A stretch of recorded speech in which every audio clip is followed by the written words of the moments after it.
Hi hello నమస్తే welcome back to Kumari's kitchen. Hi అండి, అంతా ఎలా ఉన్నారు? నేను కూడా చాలా చాలా బాగున్నాను. ఓకే అండి, ఈరోజు వీడియోలో నేను పెసరపప్పు జంతికలు ప్రిపేర్ చేశాను. సో జనరల్గా పెసరపప్పు అలాగే శనగపిండి ఇంకా పుట్నాల పప్పు వీటితో మనం జంతికలు ప్రిపేర్ చేసుకుంటూ ఉంటాం కదా. సో పెసరపప్పుతో కూడా చాలా టేస్టీగా ఉంటాయి. పెసరపప్పు ప్రోటీన్ ఉంటుందని చెప్తూ ఉంటారు కదా.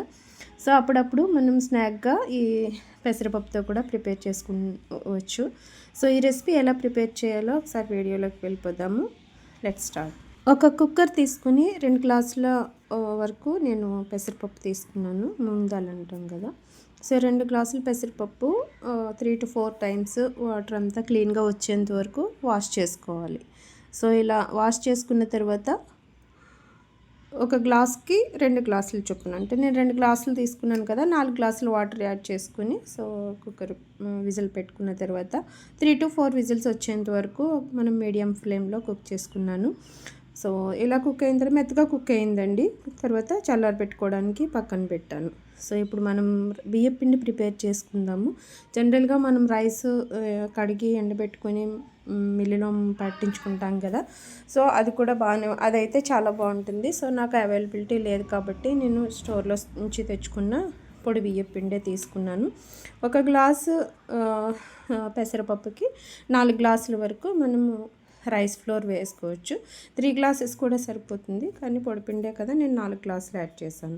సో నేను తీసుకున్న 2 గ్లాసుల పెసరపప్పుకి 8 గ్లాసుల వరకు నేను బియ్యం పిండి తీసుకున్నాను. సో బియ్యం పిండి వేసిన తర్వాత కొద్దిగా పసుపు, అలాగే ఒక 1.5 స్పూన్స్ వరకు సాల్ట్, ఒక 2 టీ స్పూన్స్ కారం యాడ్ చేసుకున్నాను. నెక్స్ట్ 2 స్పూన్స్ నేను వాము తీసుకున్నాను. కొద్దిగా మనం అలా జస్ట్ అలా నలిపి వేసుకుంటే ఫ్లేవర్ ఇంకా చాలా బాగుంటుందండి. సో డైరెక్ట్గా కూడా వేసుకోవచ్చు. నాకు ఫ్లేవర్ ఎక్కువ ఇష్టం అండి, నేను ఇలా జస్ట్ నలిపి వేసుకున్నాను. సో తర్వాత మనం నువ్వులు యాడ్ చేసుకోవచ్చు. మీకు నువ్వులు ఇష్టం లేదంటే మీరు స్కిప్ చేసేయచ్చు. సో నాకైతే పిల్లలు నువ్వులు వేస్తే ఇష్టంగా తింటారు, అందుకని నేను నువ్వులు యాడ్ చేసుకున్నాను. నువ్వులు అయితే ఒక 50 గ్రామ్స్ వరకు ఉంటాయి. సో నువ్వులు కూడా యాడ్ చేసుకున్న తర్వాత మనం ఈ బియ్య పిండిలో వేసుకున్న ఉప్పు, కారం, పసుపు, అలాగే నువ్వులు, అలాగే వాము, ఈ ఇంగ్రీడియంట్స్ అన్నీ మొత్తం రైస్కి మొత్తం అంతా బాగా కలిసేలా మనం మిక్స్ చేసుకోవాలి. సో మధ్యలో ఉండకుండా మొత్తం కారం అంతా బియ్య పిండిలో కలిసేంత వరకు మనం కలుపుకోవాలి. ఓకే అండి. సో ఇలా కలుపుకున్న తర్వాత ముందుగా మనం ఉడకబెట్టుకున్నాం కదా, సో కుక్ చేసుకుని కుక్కర్లో చల్లారి పెట్టుకున్న పెసరపప్పు కూడా వేసేద్దాము. సో చక్కగా కుక్ అయింది. సో ఈ పెసరపప్పు కూడా వేసుకుని కుక్ చేసుకున్న పెసరపప్పు కూడా యాడ్ చేసుకున్న తర్వాత సో కొద్దిగా వాటర్ యాడ్ చేసుకుంటూ మనం జంతికలకి ఎలా అయితే మనం కలుపుకుంటామో, మరి వాటర్ ఎక్కువగా ఉండకూడదు, అలాగని మరి వాటర్ తక్కువ లేకుండా ఇలా ముద్దలా కలుపుకొని పక్కన పెట్టుకున్నాను. సో ఇదేనండి, చాలా ఈజీ అండ్ మనం ఎవరైనా కూడా ఈజీగా ప్రిపేర్ చేసుకోవచ్చు. జంతికలు అంటే ఎక్కువ పని అని జనరల్గా అనుకుంటూ ఉంటాము, కానీ వర్క్ ఎక్కువైతే కాదు. సో పిల్లలకి స్కూల్కి ఎప్పుడైనా స్నాక్స్గా పెట్టచ్చు, లేదంటే ఇంట్లో మనకి స్నాక్స్ టీ టైంలో కూడా స్నాక్స్గా చాలా యూస్ఫుల్గా ఉంటుంది మనకి చేసి రెడీగా పెట్టుకుంటే.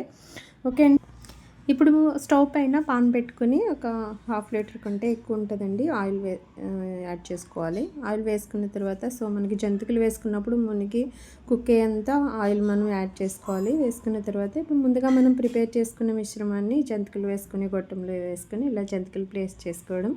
సో మీ అవైలబిలిటీ మీకున్న దాన్ని బట్టి మీరు వేసుకోవచ్చు. సో 2 వైపులా టర్న్ చేసుకుంటూ చక్కగా కలర్ వచ్చేంత వరకు మనం జంతికలు కుక్ చేసుకోవాలి.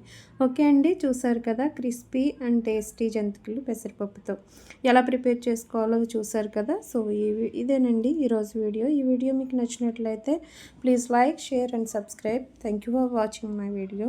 Have a nice day.